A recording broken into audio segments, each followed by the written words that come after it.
Hi, today I'm going to review Every Day by David Levithan.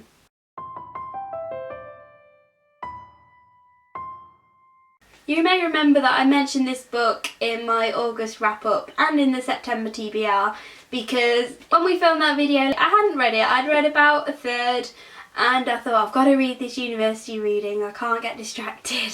But I got distracted and I read all of it in one day and it was fabulous, and that's why Amy wants to read it so much and that's why it's in her September TBR, because I've been raving about this book to her. Basically this is a standalone book, it's not part of a series, and it's all about a character called A. I can't say if they're a boy or a girl because they don't have a gender. They're just called A, and every morning they wake up in someone else's body. All the people are in the same kind of area because if the character gets on a plane while he's in someone else's body and moves, then every morning he wakes up in that new area. So he's always kind of within the same county. So every morning they wake up in the body of someone new, and that can be a boy or a girl. So they don't have a gender, they just they're comfortable in both genders' skin, which I thought was really interesting. But I think of the character as a he because the main plot of this book is that A falls in love with a girl called Rhiannon, and he falls in love when he is in the body of her boyfriend. So that's why I think it's like when they initially fall in love it's a boy in love with a girl. But I think if A was in the body of a girl and fell in love with the same girl, I'd call A a she. It gets a bit confusing.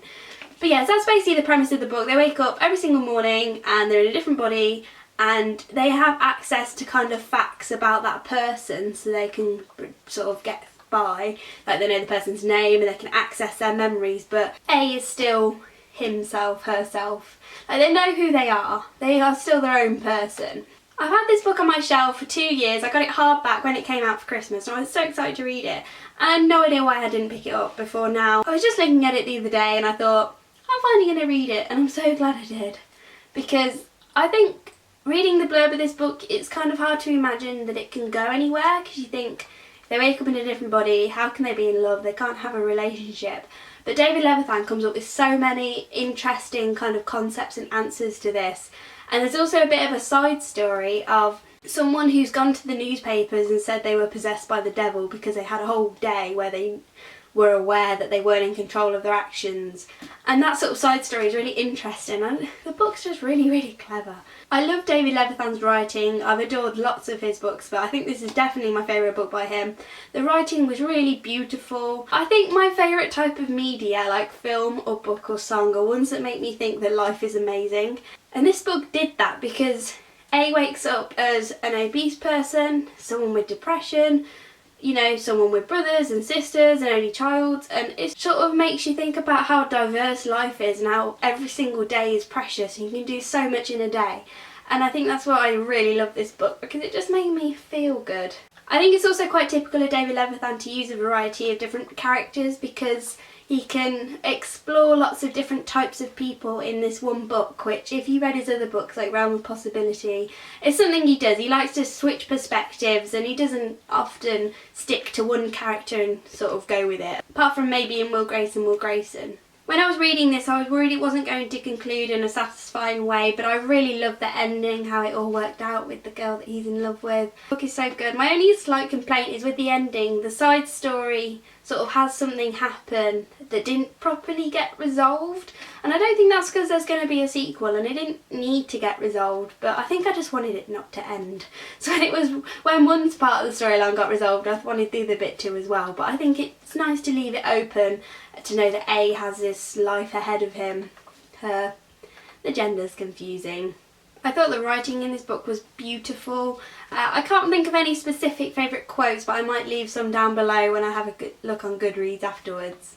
I was also trying to think of who my favourite characters are, like who A embodies every day, and I'm not really sure. I think one of the most hard-hitting ones was a girl called Casey who suffers from really bad depression, and A, even though that A is their own character, it sort of explains about how the body sometimes takes over the mind.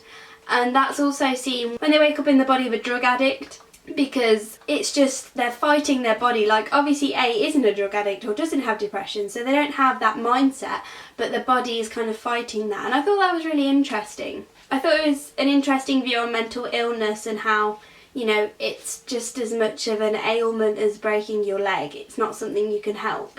But to be honest, I can't really fault this book. I love everything about it. I think the cover's beautiful, the writing is beautiful, the characterisation is beautiful.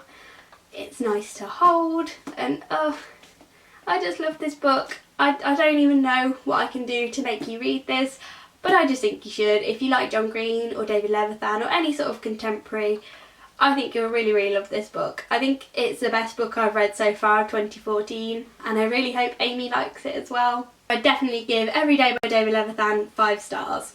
Reading Every Day has made me really want to reread some of David Levithan's other books, so I might be doing that if I can squeeze it in between reading university books. But I've still got to tackle Wolf Hall. I'm now 90 pages in. But anyway, I will see you on the next video. Bye!